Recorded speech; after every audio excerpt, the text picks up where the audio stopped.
I'm joined now by Casac Executive Director, Lawson Naidoo. Very good afternoon to you, Lawson. Thanks very much for your time. This case fell on the issues of exclusive jurisdiction and direct access, isn't it? And that's about it.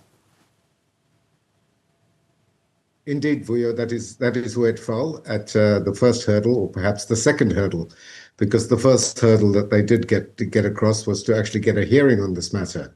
I think there are many people, myself included, who believed that there were sufficient grounds for the court to have dismissed the application without a hearing. But having heard the matter yesterday, they've now decided that the applications did not, as Justice Matapo said, engage the court's exclusive jurisdiction, and nor was a sufficient case made out for direct access to the highest court in the country. It was argued, obviously persuasively, that the applicants would have had, access to the High Court in order to pursue this matter. So the court was not required to, vent its views on the merits of the case.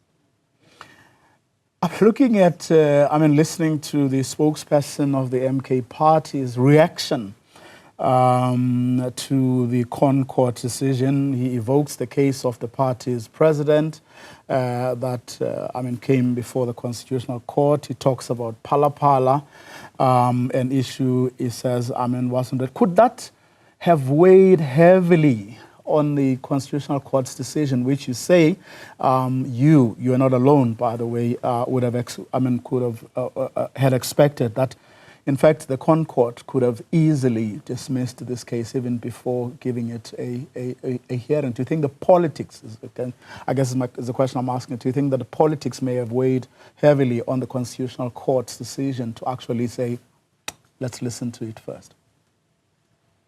Well, that's speculation, Vuyo, and, it may well have been a factor that played on the court's mind to actually entertain hearing the matter. But the court needs to be very clear in terms of what matters, cross the threshold that enable either engage the court's exclusive jurisdiction in terms of the Constitution, or a sufficient case is made out for direct access. I think the court has to be very cautious in setting precedent for matters being heard directly. It would overburden the court if that bar was set too low.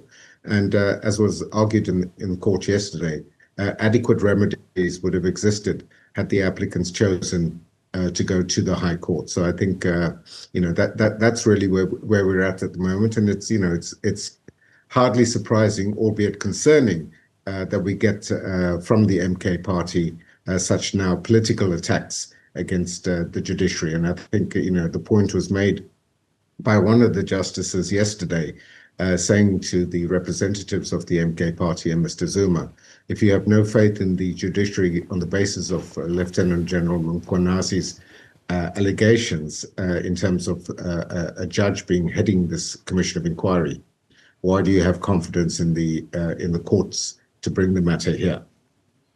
Of course, we're deliberate about your choice, our choice of a guest, which is you, from the Council for the Advancement of the South African Constitution. I sat here for a good couple of hours yesterday afternoon. I didn't even say a word because for the whole day, we were broadcasting what was happening at the Constitutional Court.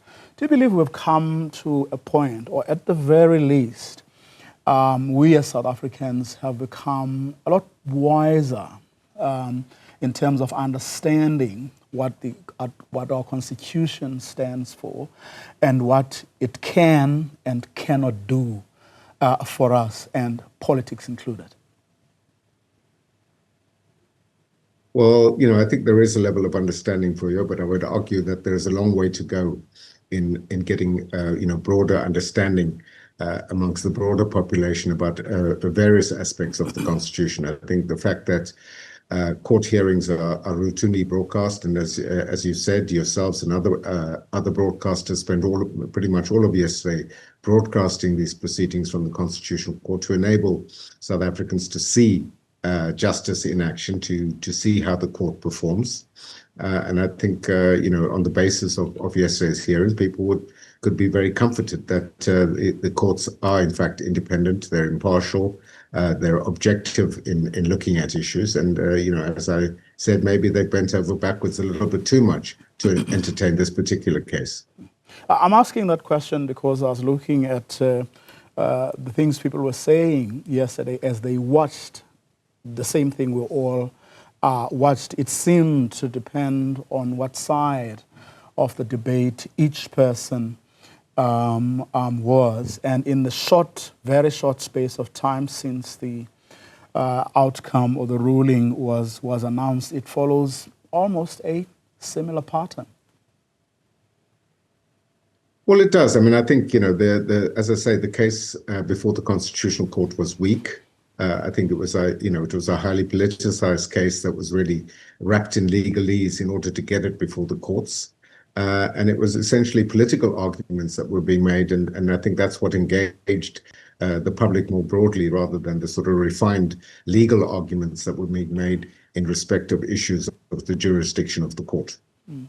And the reason I felt that was important is because, I mean, the conversation I was having earlier with one analyst from Momentum, chief economist there, responding to the decision by the Monetary Policy Committee of the Reserve Bank to cut interest rates by 25 basis points. She was of the view that because of our exposure, or the public's exposure, to the sort of briefings your Reserve Bank governor often has, and the speeches and the like, because all of this gets brought to us live, we become more wiser than we perhaps have ever been in both our understanding of these issues, but also of our appreciation of the fact that we don't always have to agree. Indeed, I think we agree that we have a vibrant democracy. We have an engaged citizenry, who follow these issues closely. And yes, we have our differences, and we debate and argue and disagree. But the fact that people are engaged on issues like matters that go to the Constitutional Court, issues that are, in the past would have been seen as the preserve of economists, but now ordinary people understand the processes of the Reserve Bank, understand the impact that the decisions that the Monetary Policy Committee makes on people's lives, on what they have in their pockets, what they can spend on their families. So these are critical decisions, and in an open and democratic society, one would encourage that to happen and people to become more engaged on a broader range of issues, so that collaboratively we can work together to improving the kind of society we have, to really reflect the vision that is set out in the Constitution. Just to wrap it up, I'm not asking you to call it. What do you think, or how do you see this panning out at the lower courts? Well, one will have to see whether the MK party and Mr. Zuma actually pursue the matter in the lower courts, and then they will have to engage on the merits of the case. And I think in terms of arguments yesterday, I think two of the grounds which were argued, one was the constitutionality of the Judicial Commission, as well as the potential appointment of Professor Cachalia as a minister, and then as an acting minister of police, would have low chances of success. I think the third ground, which is the ground around the special leave that Minister Mchunu has been placed upon, is perhaps a more arguable legal point, and something that may engage the lower courts. We shall see how that one pans out. Of course, at 9 o'clock tomorrow morning, Firoz Cachalia will indeed be sworn in as the acting Minister of the Police. Lawson Naidoo, thank you very much for your time and insights.